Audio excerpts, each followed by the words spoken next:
अस्सलाम वालेकुम students, I am Mohammad Ali Shahzeb, FSc part first chapter number 10 exercise 10.2 और लेक्चर नंबर 7.2 मीन 7 लेक्चर का जो लास्ट रिमेनिंग पार्ट रहता था वो हम करने लगे हैं और शीट नंबर 1 है। तो देखते हैं क्वेश्चन नंबर 9। इसके ऑल पार्ट्स सिमिलर हैं टू क्वेश्चन नंबर 8। ओके तो अगर आपने क्वेश्चन नंबर 8 अच्छे से किया है तो क्वेश्चन नंबर 9 आप इजीली कर सकते हैं। अब क्वेश्चन नंबर 10 देखते हैं। क्वेश्चन नंबर 10 में से एक पार्ट मैं आपको करवा देता हूँ। Tan alpha equal to -15/8 and sine beta equal to -7/25। ये दो वैल्यूज उसने दी हुई हैं और इसके साथ क्या कह रहे हैं,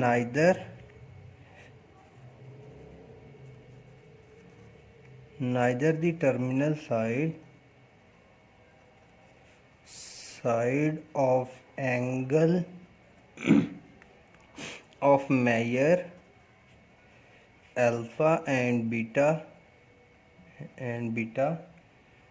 is in the fourth quadrant। Mean वो क्या कहना चाह रहा है कि neither the terminal side of the angle of measure alpha और बीटा, जो टर्मिनल साइड है किसी भी एंगल की, ये फोर्थ क्वाड्रेंट में नहीं है। तो देखते हैं इसका सॉल्यूशन। अब क्या है, टेन अल्फा इक्वल टू -15/8 और अल्फा अगर फोर्थ क्वाड्रेंट में नहीं है तो देखते हैं टेन के साथ अल्फा है। टेन कहाँ कहाँ नेगेटिव होता है, फोर्थ में और सेकंड में। तो अगर अल्फ़ा 4 में नहीं है तो कहाँ है, सेकंड में है। तो इसका मतलब यहाँ आ गया सेकंड क्वाड्रेंट। इसी तरह नेक्स्ट दिया हुआ है साइन बीटा -7/25। इसके लिए भी चेक कर लेते हैं साइन कहाँ कहाँ नेगेटिव होता है, थर्ड में और फोर्थ में। तो अगर बीटा 4 में नहीं है तो कहाँ है, थर्ड में। तो इसका मतलब ये कौन सा क्वाड्रेंट दिया हुआ है, थर्ड क्वाड्रेंट। ओके अच्छा, अब देखते हैं इसके बाद आगे उसने पार्ट दिए हैं कि कौन सा पार्ट आपने सॉल्व करना है। साइन अल्फा प्लस बीटा, उसने कहा है find sine alpha plus beta and cos alpha minus beta. Okay तो इसमें से एक पार्ट मैं आपको सॉल्व कर देता हूँ, दूसरा पार्ट बिल्कुल सिमिलर उसी तरह से होगा। तो हम सॉल्व करते हैं cos alpha minus beta. Alpha plus beta दिया हुआ है। ओके तो हम भी प्लस वाला सॉल्व कर लेते हैं। अल्फ़ा प्लस बीटा किसके इक्वल होगा, cos alpha cos beta minus sine alpha sine beta के इक्वल होगा। ओके अब देखते हैं हमें क्या क्या चाहिए। Cos alpha cos beta sine alpha sine beta. Sign beta हमारे पास है। ओके ये हम इजीली यूज़ कर सकते हैं, एक टर्म हो गई। अब हमें कॉस बीटा निकालना है। Cos square beta equal to 1 minus sine square beta. Cos beta taking under root on both side लिख लेंगे प्लस माइनस। तो 1 माइनस साइन की यहाँ पे साइन बीटा की वैल्यू भी हम पुट कर देते हैं। ओके अब देखते हैं किस तरह से इसे सिंप्लीफाई करेंगे। आगे सिर्फ हमने कॉस बीटा की वैल्यू निकालनी है। तो कॉस बीटा की वैल्यू निकालने के लिए अब हमें इसे सिंप्लीफाई करना पड़ेगा, कॉस बीटा। अच्छा अब यहाँ पे देखना है कि हम यहाँ पे पॉजिटिव या नेगेटिव इन दोनों में से क्या लें। तो हमने क्या कहा है, बीटा कहाँ पे है, थर्ड क्वाड्रेंट में। थर्ड क्वाड्रेंट में कॉस क्या होता है, थर्ड क्वाड्रेंट में कॉस नेगेटिव होता है। तो हम यहाँ पे नेगेटिव ले लेंगे और ये आ जाएगा 1 - 49/625।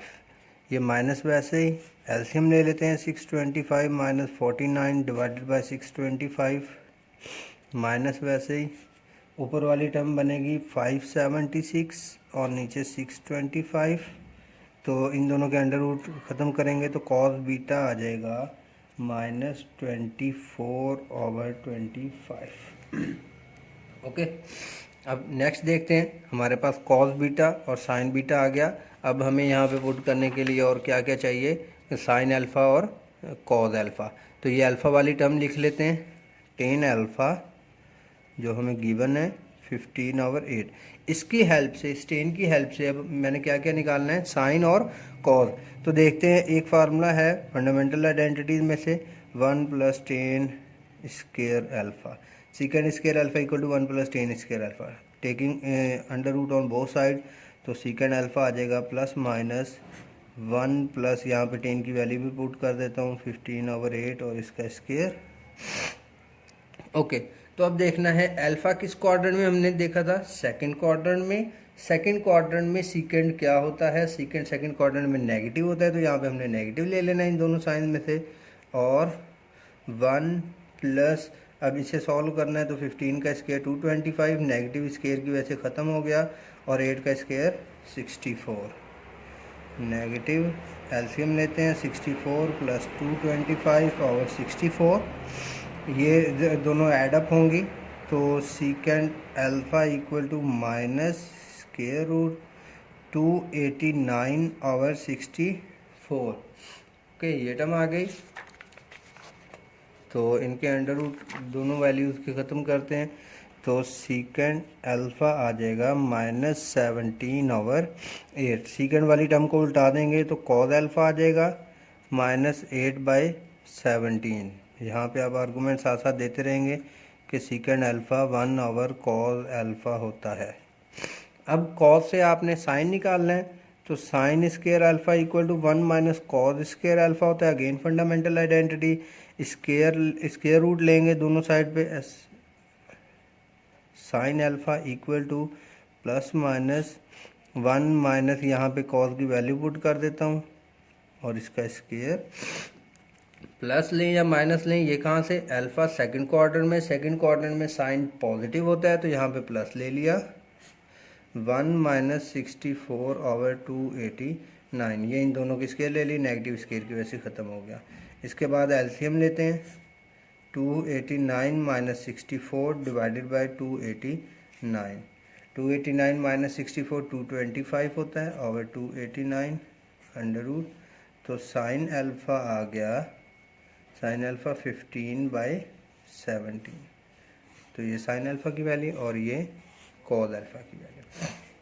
अब ये वैल्यूज़ हमने कहाँ पे पुट करनी है, कॉज अल्फ़ा प्लस बीटा, ये हमने फाइंड करना था, ये था cos alpha cos beta minus sine alpha sine beta. तो यहाँ पे हम अपनी ये वैल्यूज़ पुट करते हैं, देखते हैं किस तरह से होंगे। ओके, तो वैल्यूज़ देखते हैं, cos alpha plus beta equal to cos alpha -8/7, cos beta -24/25, minus sine alpha -15/17 और -7/25। ये सारी टर्म्स हमने ऊपर फाइंड आउट कर ली हैं। ओके, अब इसके बाद इन्हें क्या करेंगे, इन दोनों टर्म्स को मल्टीप्लाई करेंगे, तो ये माइनस माइनस प्लस हो जाएगा, ऊपर वाली टर्म आपस में मल्टीप्लाई होगी तो 192, 7 × 25 425, ये भी माइनस माइनस प्लस हो जाएगा। तो यहाँ पे ये टर्म बनेगी, okay give me little minute,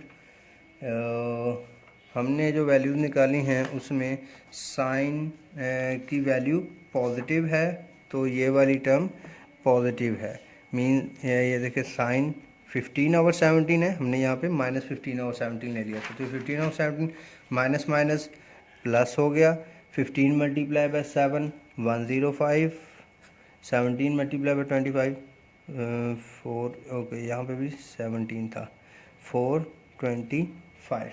अब देखते हैं, इनका एलसीएम लेंगे, 425 आ जाएगा, और 192 + 105 इन्हें ऐडअप करेंगे तो 297/425। कॉस अल्फ़ा प्लस बीटा, इसकी वैल्यू आई 297/425।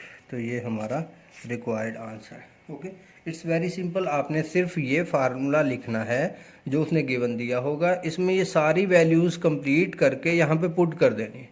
ये कंप्लीट कैसे करनी है, आपने चैप्टर नंबर 9 में पढ़ा था कैसे ट्रिग्नोमेट्रिक फंक्शंस फाइंड किए जाते हैं सारे, तो वही सारी वैल्यूज़ आपने निकाल के पुट करनी है, और जो भी आंसर आएगा वही आपका रिक्वायर्ड आंसर होगा।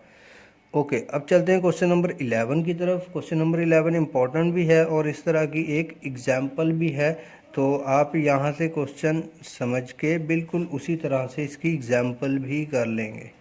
अगर आप क्वेश्चन अच्छे से समझ लेते हैं तो एग्जाम्पल आपको उसी वक्त क्लियर हो जाएगी। ये क्वेश्चन है। ओके, यहाँ पे हम क्या करते हैं, राइट हैंड साइड लेते हैं। राइट हैंड साइड क्या है, tan 37 डिग्री। अब हमने यहाँ पे 37 डिग्री को किसी यूज़फुल एंगल में इस तरह से ब्रेक डाउन करना है कि 8 आ जाए, ठीक है, और उसमें जब उसे प्लस माइनस करें तो वो 37 भी बन जाए। और यूज़ कौन से एंगल्स करने हैं, 0, 30 डिग्री, 45 डिग्री, 60 डिग्री, 90 डिग्री में। ये यूज़फुल आइडेंटिटी जो एंगल जो हम बार बार यूज़ करते आ रहे हैं। ओके, तो अब देखते हैं यहाँ पे हम सबसे पहले 0 से बनाने की कोशिश करते हैं 37, तो 0 + 37 करेंगे तो 37 बनेगा, तो 8 कहीं पे भी इन्वॉल्व नहीं हुआ। 30 से बनाएंगे तो 30 + 37 करेंगे तो 7 तो आ गया, 8 इन्वॉल्व नहीं हुआ, 37 बन जाएगा, 8 इन्वॉल्व नहीं हुआ। अगर 45 को यूज़ करें तो ये बनेगा tan 45 डिग्री -8 डिग्री, तो इन्हें प्लस माइनस करने से 37 भी बन गया और यहाँ पे 8 भी इन्वॉल्व हो गया। इसका मतलब यही वो टर्म है, यूनिक टर्म है जो हम यहाँ पे यूज़ करेंगे। अगर हम आगे 60 चेक करेंगे तो 60 - 23 करने से 37 बनेगा, 8 कहीं पे भी इन्वॉल्व नहीं होगा, तो एक यही यूनिक टर्म है। ओके, अब इसके बाद क्या करेंगे, सिंपली tan का फार्मूला लगा लेंगे, tan अल्फ़ा माइनस बीटा का। तो क्या है, tan 45 - tan 8 divided by 1 + tan 45 tan 8, ये सारे डिग्री कर लेंगे आप। ओके, तो हमने इस tan पे इसकी आइडेंटिटी कंप्लीट कर दी, tan अल्फ़ा माइनस बीटा वाली। अब देखते हैं फर्दर क्या करेंगे। तो tan 45 डिग्री होता है 1 के इक्वल, माइनस tan 8 डिग्री आ गया, डिवाइडेड बाय 1 प्लस ये भी tan 45 1 के इक्वल, तो यहाँ पे tan 8 डिग्री आ गया। ओके, अब इसके बाद देखते हैं 1 - sin 8 डिग्री और cos 8 डिग्री, 1 + sin 8 डिग्री और cos 8 डिग्री। आर्गूमेंट क्या है कि tan 8 डिग्री इक्वल होता है sin 8 डिग्री और cos 8 डिग्री के। मीन्स ये आइडेंटिटी हमने यहाँ पे यूज़ की है, ये टर्म tan की हमने यहाँ पे यूज़ किया। ओके, इसके बाद ये वैसे ही प्रीवियस क्वेश्चन हमने इस तरह के सॉल्व किए हैं, तो आप क्या करेंगे, यहाँ पे एलसीएम ले लेंगे, cos 8 डिग्री आ जाएगा, ये cos 8 डिग्री इधर मल्टीप्लाई होगा, cos 8 degree minus sin 8 degree. इसी तरह डिवाइड वाली ये वाली टर्म पे भी एलसीएम लेंगे, cos 8 degree plus sin 8 degree, ये इसके साथ कैंसिल आउट हो जाएगा, तो जो टर्म रिमेनिंग बचेगी वही हमारा आंसर होगा, cos 8 degree minus sin 8 degree ऊपर बच जाएगा, cos 8 degree plus sin 8 degree ये नीचे बच जाएगा। तो आप यहाँ से देख सकते हैं कि यही हमारी लेफ़्ट हैंड साइड है। तो हमने ये क्वेश्चन सॉल्व कर दिया। ओके, नेक्स्ट देखते हैं क्वेश्चन नंबर 12 और 13 बिल्कुल सिमिलर हैं, तो मैं आपको क्वेश्चन नंबर 13 करवाऊंगा और क्वेश्चन नंबर 12 जो है वो बहुत ही इजी है, और बिल्कुल आपने 13 क्वेश्चन को फॉलो करते करते क्वेश्चन नंबर 12 कर लेना है। ओके, क्वेश्चन नंबर 13 देखते हैं। उसने कहा if alpha plus beta plus gamma equal to 180 then show that, अगर ये तीनों टर्म 180 है, मीन्स एंगल ऑफ ट्राइंगल्स हैं, तो हमने ये शो करके दिखाना है कि cot alpha cot beta cot gamma and cot gamma cot alpha equal to 1 के आता है। ओके, अब इसमें जो क्वेश्चन नंबर 12 है वहाँ पे सारे एंगल में डिवाइडेड बाय 2 है, मीन्स वो हाफ एंगल आप करेंगे और यहाँ पे फुल एंगल से काम करेंगे, बाकी कोई चेंज नहीं आएगा। तो वो कहाँ पे जाके हाफ एंगल आपने करना है वो मैं आपको बता दूंगा, पहले भी आपने इस तरह के क्वेश्चन किए हुए हैं। Okay, alpha plus beta plus gamma equal to 180, ये कहाँ से आया, गिवन है, गिवन डाटा है। ओके, अब अल्फ़ा प्लस बीटा को एक साइड पे कर देते हैं, 180 माइनस गामा दूसरी साइड पे कर देते हैं। इस तरह के क्वेश्चन आपने पहले भी डील किए हुए हैं। अब जो हाफ एंगल वाला फार्मूला होगा इन दोनों को डिवाइडेड बाय 2 कर देंगे और फिर कॉट अप्लाई करेंगे। हम यहाँ पे डिवाइडेड बाय 2 किए बगैर कॉट अप्लाई कर देंगे, तो यहाँ लिखेंगे applying cot on both side. Okay, तो ये बनेगा कॉट अल्फ़ा प्लस बीटा और ये cot 180 degree minus gamma. Okay, अब देखते हैं क्या करेंगे। इस कॉट को मैं 1/10 लिख लेता हूँ। 1/10 ये कॉट है, सॉरी कॉट नहीं, कॉट अल्फ़ा प्लस बीटा इस वाली साइड पे ये 1/10 हो गया। और इस कॉट को मैं वैसे ही सिंप्लीफाई कर लेता हूँ। 82 टाइम 90 होता है माइनस गैमा। अब यहाँ पे क्या करेंगे, क्योंकि 10 का फार्मूला हमें आता है, तो 1/10 की जगह पे उसका फार्मूला लगा लेंगे। 10 alpha plus 10 beta over 1 minus 10 alpha 10 beta equal to, यहाँ पे 2 है, एक इवन नंबर है, तो इसका मतलब कॉट अपनी कोरेशियो में चेंज नहीं होगा, कॉट ही रहेगा। ओके, अब ये कॉट रह गया। और 2 टाइम 90 कहाँ पे आता है, 2 time minus 90 minus gamma 2 time 90 यहाँ पे होता है minus gamma, means second quadrant में कॉट नेगेटिव होता है और साथ गैमा। ओके, ये वाली टर्म भी आपने पहले डील की हुई है, तो इसलिए यहाँ पे आपको कोई कन्फ्यूजन नहीं होनी चाहिए। अच्छा, अब देखते हैं नेक्स्ट स्टेप क्या होगा। 10.2 7.2 लेक्चर शीट नंबर 7। तो नेक्स्ट शीट में हम क्या करेंगे, ये वाली टर्म उल्ट जाएगी, डिवाइड के नीचे डिवाइड है, तो 1 minus 10 alpha 10 beta divided by 10 alpha plus 10 beta equal to minus cot gamma. Okay, अब यहाँ पे क्योंकि हमारा जो प्रूफ है वो सारा कॉट में है, सिंप्लीफाई हो चुका है, अब हमने इन सारे 10 को कॉट में चेंज करके बस मल्टीप्लाई करना है।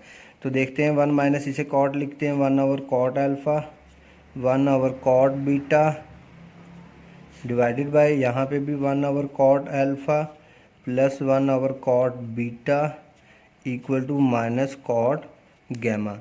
यहाँ पे एलसीएम लेते हैं, ये तो मल्टीप्लाई हो जाएंगे, 1/कॉट अल्फ़ा कॉट बीटा बनेगा, तो एलसीएम लेते हैं, तो ये कुछ ऐसे बनेगा, cot alpha cot beta -1 divided by cot alpha cot beta. ये मैंने सिर्फ इस ऊपर वाली टर्म का एलसीएम लिया, तो इसके नीचे नहीं था कॉट अल्फ़ा कॉट बीटा, तो यहाँ मल्टीप्लाई हो गया। इसी तरह इनका एलसीएम लेते हैं, इसका एलसीएम भी आएगा कॉट अल्फ़ा कॉट बीटा, इसके पास कॉट अल्फ़ा है तो यहाँ ऊपर कॉट बीटा मल्टीप्लाई हो जाएगा, प्लस यहाँ कॉट बीटा है तो ऊपर कॉट अल्फ़ा मल्टीप्लाई हो जाएगा equal to minus cot gamma, वैसे ही रहेगा, ये कैंसिल आउट हो गया। ओके, अब देखते हैं हमारे पास क्या बचा, cot alpha cot beta -1 cot beta plus cot alpha equal to minus cot gamma. ये डिवाइड वाली टर्म यहाँ मल्टीप्लाई कर देते हैं, तो ये बचा cot alpha cot beta -1 equal to minus cot gamma cot beta plus cot alpha. Okay, हमने ये डिवाइड वाली टर्म यहाँ माइनस कॉट गैमा के साथ मल्टीप्लाई कर दिया। ओके, नेक्स्ट देखते हैं 7.2 लेक्चर शीट नंबर 8। तो इस साइड पे कॉट अल्फ़ा कॉट बीटा -1 वैसे ही है, यहाँ पे ये टर्म मल्टीप्लाई कर लेते हैं, minus cot gamma cot beta minus cot gamma cot alpha.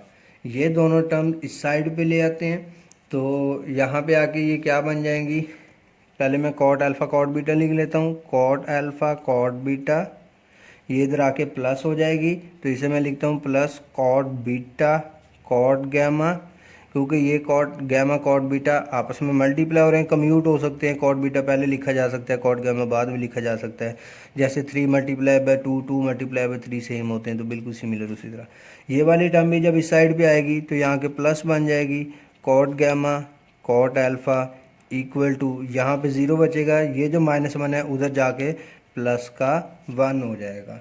तो यही वो प्रूफ था जो हमने करना था। यहाँ पे आप देख सकते हैं कि यही वो टर्म थी जो उसने प्रूव करने को कही थी। तो हमने alpha plus beta plus gamma equal to 180 की मदद से ये पूरी आइडेंटिटी प्रूव कर दी है। यहाँ पे मैंने इसीलिए बीटा पहले रखा था गामा बाद में, क्योंकि यहाँ पे इसी तरह से लिखा हुआ था, ओके, ताकि सिमिलर हो जाए बिल्कुल। तो एंड में लिख देंगे हैंस प्रूव, ओके। तो अब इसी तरह क्वेश्चन नंबर 12 भी आप कर लेंगे। क्वेश्चन नंबर 14 की तरफ चलते हैं, जो लास्ट क्वेश्चन है इस एक्सरसाइज का। Express the following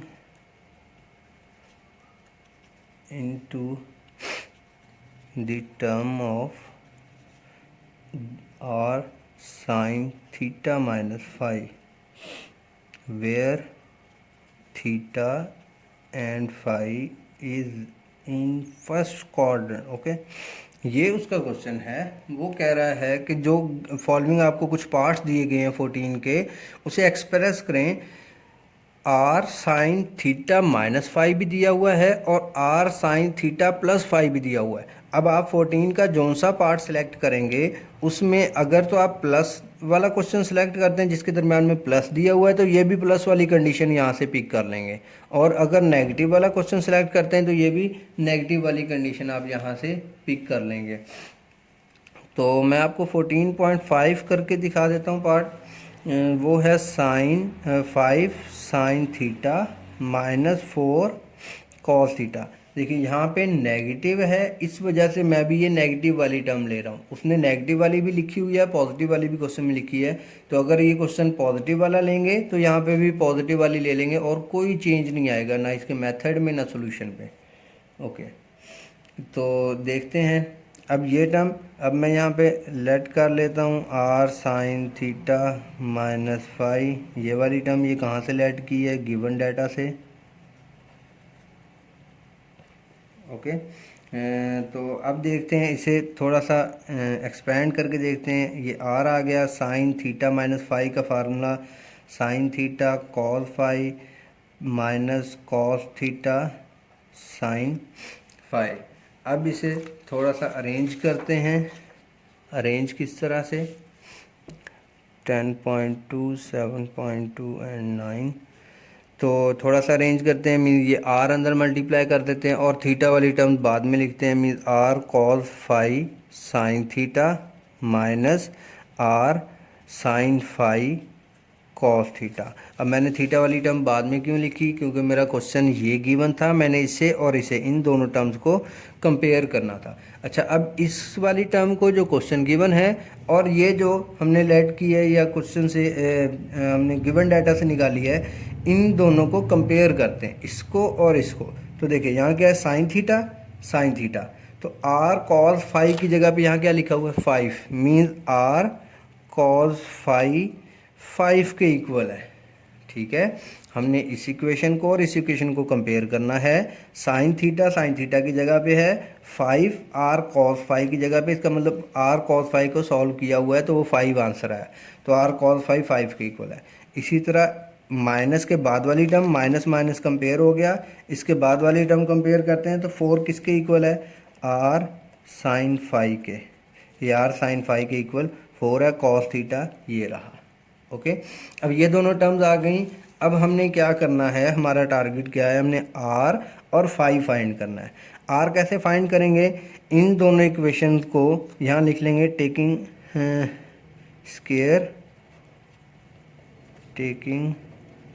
square of above equation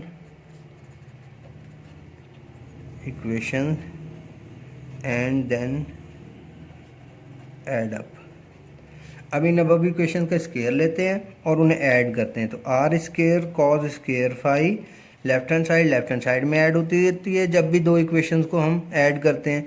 तो plus R square sine square five हो गया, मीन इसका स्क्वायर लिया तो दोनों के स्क्वायर, इन दोनों के स्क्वायर और ऐड हो गए। ये लेफ्ट हैंड साइड बन गई equal to right hand side, इसका स्क्वायर 5 का स्क्वायर आ गया प्लस 4 का स्क्वायर आ गया। यहाँ से आर स्क्वायर कॉमन निकालते हैं तो cos square 5 plus sine square 5 equal to 25 plus 16। तो आर स्क्वेयर ये वाली पूरी टर्म 1 होती है, यहाँ आप लिख देंगे बाय फंडामेंटल आइडेंटिटी, या ये आइडेंटिटी लिख के बता देंगे।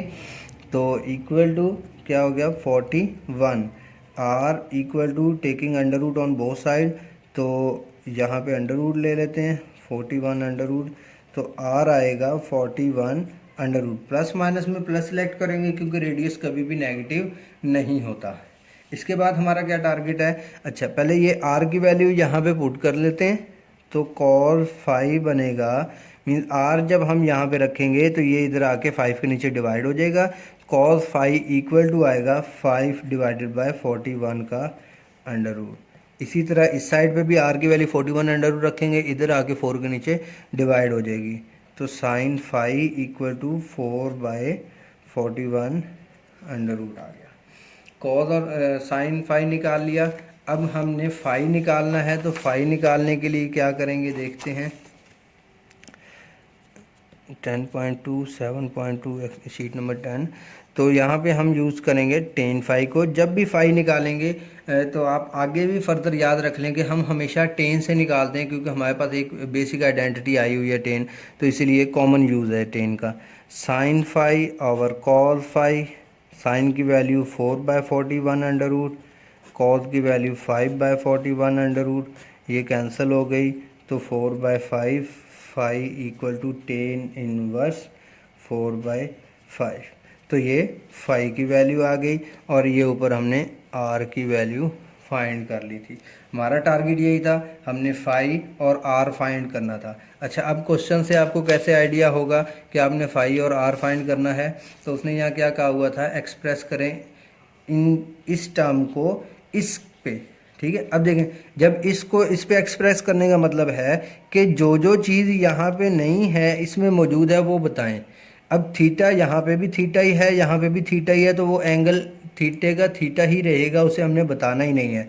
अब यहाँ पे देखें आर नहीं है और यहाँ पे आर है, इसका मतलब आर की वैल्यू बताएंगे तो ये टर्म एक्सप्रेस हो जाएगी, और फाई की वैल्यू भी बतानी पड़ेगी क्योंकि यहाँ फाई नहीं है यहाँ फाई है। तो हमारा टारगेट आर और फाई फाइंड करना था, थीटा क्वेश्चन में वैसे ही मौजूद था। तो हमने वो किस तरह से किया वो आप यहाँ पे देख सकते हैं। एक यहाँ पे हमने आर फाइंड किया और यहाँ पे हमने फाई फाइंड किया।